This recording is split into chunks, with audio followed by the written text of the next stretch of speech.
कर्नाटक की राजधानी में 19 जनवरी सोमवार को शाम होते होते वहां के मुख्यमंत्री से लेकर गृह मंत्री तक के लिए मुश्किलों का दौर आ चुका था। इसके पीछे की वजह कोई आम चीज नहीं, बल्कि एक वायरल वीडियो जो करीब 37 सेकंड का ही था। लेकिन इसमें दृश्य जो दिखाई दे रहे थे, जो बार बार वीडियो क्लिप्स ऑटोमेटिक खुद ब खुद स्लाइड होती जा रही थी, वो धीरे धीरे ऐसा लग रहा था कि कांग्रेस की सरकार के सिर पर कोई ऐसा बोझ पटक रही है जिसे वो बर्दाश्त तक न कर सके। देर शाम होते ही वहां के डीजीपी लेवल के एक अधिकारी, जिनका नाम के रामचंद्र राव है, उन्हें सस्पेंड कर दिया जाता है। उन पर जांच बैठा दी जाती है। कर्नाटक पुलिस के DGP civil rights enforcement doctor K Ramachandra Rao को राज्य सरकार ने तुरंत प्रभाव से सस्पेंड कर दिया है। यह कार्रवाई उस वक्त की गई जब सोशल मीडिया पर उनका एक कथित आपत्तिजनक वीडियो वायरल हुआ। डीजीपी को जब इसकी सूचना मिलती है तब वे भी आश्चर्यचकित रह जाते हैं। हालांकि उन्हें पहले से ही पता था कि एक वीडियो क्लिप 37 सेकंड की जो उनसे मिलती जुलती है वो वायरल है। डीजीपी डॉक्टर के रामचंद्र राव तुरंत अपने ऑफिस से निकलकर पहुंचते हैं कर्नाटक के गृह मंत्री जी परमेश्वर के घर पर।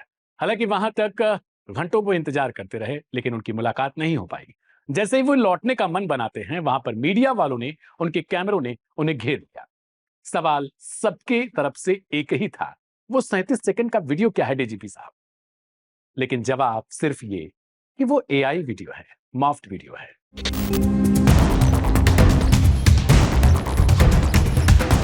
वीडियो सामने आने के बाद डीजीपी डॉक्टर रामचंद्र राव ने इसे झूठा और मॉफ्ड बताया। उन्होंने कहा कि वह इस मामले में कानूनी सलाह लेकर आगे की कार्रवाई करेंगे। उन्होंने यह भी दावा किया कि यह वीडियो 8 साल पुराना हो सकता है। उनके पास इसके सिवा कोई और जवाब नहीं था, न ये कि आमतौर पर जैसे नेता कहते हैं कि मुझे फंसाया जा रहा है या मुझे किसी के द्वारा में से दुश्मनी निकाली जा रही है।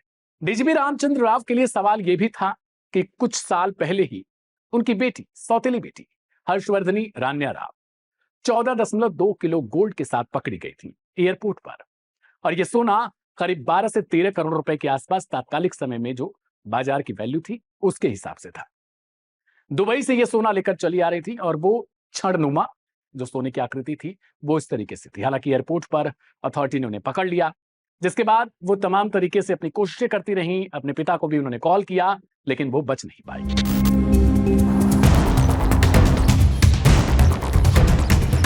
पिछले साल 3 मार्च को राजस्व खुफिया निदेशालय ने कैंपेगौड़ा अंतर्राष्ट्रीय हवाई अड्डे पर सोने की तस्करी के आरोप में रामचंद्र राव की सौतेली बेटी रान्या राव को गिरफ्तार किया था।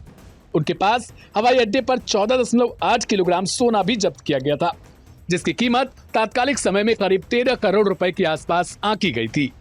रान्या राव पेशे से एक कन्नड़ अभिनेत्री थी, जो फिलहाल इस मामले में कानूनी तौर पर गिर चुकी हैं, और अचानक से उनके पिता का एक और वीडियो वायरल हो गया। रान्या राव पर चल रहे केस अभी तक खत्म नहीं हुए हैं, वो मुश्किलों का सामना कर रही हैं, लेकिन अचानक से उनके पिता का एक वीडियो भी वायरल हो गया। इन वीडियो में करीब 3 से 4 महिलाएं दिखाई देती हैं जो डीजीपी उनके साथ अश्लील हरकतें करते हुए पाए जाते हैं। इन वीडियो को लेकर लगातार सोशल मीडिया पर लोग कमेंट करने लगे, कर्नाटक की डीजीपी आखिर किस तरीके की हरकत कर। लेकिन आपको बता दें कि डीजीपी पुलिस महानिदेशक तो हैं, लेकिन ये सिविल राइट्स एनफोर्समेंट के हैं। कर्नाटक में ऐसे 4 से 5 डीजीपी के पद होते हैं, जिनको अलग अलग विंग का डीजीपी बनाया जाता है। एक डीजी एंड आईजी होते हैं, जिनका काम होता है पुलिस महानिदेशक के तौर पर वहां की जो पुलिस बल होती है राज्य की, उनको कंट्रोल करना। लेकिन जिनकी बात हो रही है, जिन डीजीपी महोदय की, वो किसी और विंग के डीजीपी हैं। इस घटना के वायरल होने के बाद उनको तत्काल सस्पेंड कर दिया जाता है। कर्नाटक के मुख्यमंत्री की तरफ से बयान आता है कि हम ऐसे मामलों में संवेदनशीलता बरत रहे हैं, हमें ऐसे मामलों को लटकाने की आदत नहीं है। कांग्रेस की सरकार चाहती है जो पारदर्शिता हो उसे लगातार बढ़ता जाए।